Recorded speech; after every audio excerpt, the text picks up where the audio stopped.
JS কুকিংয়ে সবাইকে স্বাগত। আমি ঝুম্পা বলছি। আমি আর একটা রেসিপি নিয়ে আসলাম। আজ 25শে ডিসেম্বর, সামনে 1 জানুয়ারি। আমরা প্রত্যেকেই একটা আনন্দের মুডে আছি, তাই আমি আজকে একটা রান্না শেয়ার করছি, সেটা হচ্ছে লাহোরি চিকেন। তার জন্য নিয়ে নিলাম 1 মুঠো ধনে পাতা, আর নিয়ে নেব 1 মুঠো পুদিনা পাতা, আর এখানে আমি দিয়ে দেব 10টার মতো কাঁচা লঙ্কা। ঝালটা আপনারা যার যার মতো খাবেন, তবে রান্নাটা একটু ঝাল ঝাল হলে ভালো লাগে খেতে। 10টার মতো এখানে কাঁচা লঙ্কা দিয়ে দিলাম, আর দিয়ে দেব একটু আদা, আর দেবো এখানে 16 কোয়া মতো রসুন।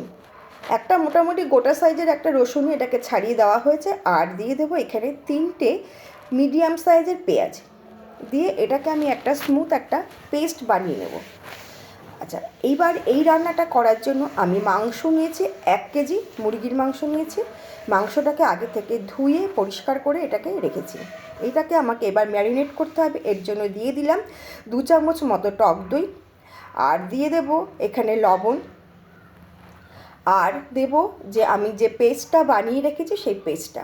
এটাকে দিয়ে আমি এটাকে মাংসটাকে ম্যারিনেট করে রেখে দেব 1 ঘন্টার মতো। ম্যারিনেট করে রাখলে মাংসটা খুব সুন্দর ভালো সিদ্ধ হয় এবং মাংসের মধ্যে মশলাটা চলে যায়, ভালো লাগে খেতে। এটাকে আমি প্রায় 1 ঘন্টা মতো এটাকে ম্যারিনেট করে রেখে দেব। আচ্ছা, আমার ম্যারিনেট করা কিন্তু আমি মেখে রেখে দিলাম। 1 ঘন্টা বাদে আমি ফিরে আসলাম। এসে আমি একটা কড়াই বসিয়ে দিলাম। রান্নাটা কিন্তু হবে সাদা তেলে। আমি কড়াইতে সাদা তেল দিয়ে দিলাম। দিয়ে এবার তেলটা গরম হওয়ার পর মাংসগুলোকে আমি এক এক করে দিয়ে দেবো। রান্নাটা কিন্তু হবে মিডিয়াম ফ্লেমে, নাহলে নিচে লেগে যাওয়ার একটা সম্ভাবনা থাকতে পারে। তো এটাকে আমি মিডিয়াম ফ্লেমে মাংসটাকে দিয়ে আস্তে করে নাড়াচাড়া করে এটাকে কিন্তু আমি চাপা দিয়ে দেবো। রান্নাটা একটু আস্তে আস্তে করেই হবে। এভাবে করে প্রায় 40 মিনিট মতো লাগবে। বেশ মিডিয়াম ফ্লেমে আস্তে আস্তে করে রান্নাটা করতে হবে। এবার এটা ঢাকা দিয়ে দেব। এটাকে ঢাকা দিয়েই আমাকে বারবার করে নাড়িয়ে নাড়িয়ে দেখতে হবে। আমি প্রথমবার ঢাকা দিলাম, দিয়ে আমি আবারও ঢাকাটা খুলে নিলাম। খুলে নিয়ে এটাকে কিন্তু আমি আবারও নাড়ালাম, নাড়িয়ে এটাকে আবারও ঢাকা দিয়ে দেবো। তাই নতুন এবং পুরনো বন্ধু যারা আপনারা আমার রান্নাগুলো দেখছেন, তারা অবশ্যই আমার পাশে থাকবেন। যারা আমাকে সাবস্ক্রাইব করেননি এখন, তারা অবশ্যই সাবস্ক্রাইব করবেন এবং রেসিপিটা প্রথম থেকে শেষ পর্যন্ত দেখার অনুরোধ রইল। যদি ভালো লাগে অবশ্যই আমাকে লাইক, কমেন্ট, শেয়ার এবং সাবস্ক্রাইব করবেন। পাশে থাকা বেল আইকনটি প্রেস করবেন। আপনাদের এক একটা কমেন্ট আমাকে অনেকটা উৎসাহিত করে নেক্সট রান্না দেওয়ার জন্য। তো আমি কিন্তু আবারও এটাকে ঢাকা দিয়ে দিলাম।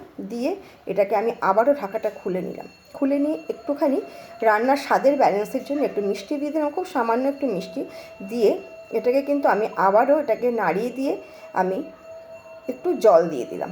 যে মিক্সিতে আমি পেস্ট করেছিলাম সেই মিক্সি ধোয়া জলটা আমি এর মধ্যে দিয়ে দিলাম। খুব সামান্য 1 কাপ মতো কিন্তু আমি জলটা দিয়েছি। এটা বেশিক্ষণ লাগবে না এবার হতে। আমার কিন্তু জলটা প্রায় শুকিয়ে গেছে। এবার এখানে আমার কিন্তু রান্না মোটামুটি শেষের দিকে, মাংসটাও কিন্তু আমার সিদ্ধ হয়ে গেছে। আমি দিয়ে দিলাম গরম মশলা গুঁড়ো করে রেখেছিলাম, সেটাকে আমি এর মধ্যে দিয়ে দিলাম। আমার কিন্তু রান্না একদম কমপ্লিট। খেতে কিন্তু অসম্ভব ভালো লাগে। এই রেসিপিটা কিন্তু রুটি, নান, পরোটা, লুচি, তন্দুরি এই সমস্তের সঙ্গে কিন্তু খেতে ভালো লাগে। এটাকে আমি আবারও একটু কিছুক্ষণ চাপা দিয়ে রাখবো। যেহেতু গরম মশলাটা দিয়েছি, একটু একদম লো ফ্লেমে চাপা দিয়ে রেখে আমি আবারও ফিরে আসলাম। আমার কিন্তু রান্না একদম কমপ্লিট হয়ে গেছে। এইবার এটাকে আমার সার্ভ করলেই কিন্তু আমার রান্না কিন্তু রেডি। তা যারা আমার পাশে আছেন প্রত্যেককে অসংখ্য আমার ধন্যবাদ আমার পাশে থাকার জন্য, এবং প্রথম থেকে শেষ পর্যন্ত আমার পাশে আছেন। এর জন্য আপনারা রান্নাটা অবশ্যই এইভাবে করে দেখবেন যে কতটা টেস্টি। এবং শীতের দিনে এই রান্নাটা খেতে খুব ভালো লাগে, কারণ শীতের দিনে আমরা রুটি খেয়েই থাকি।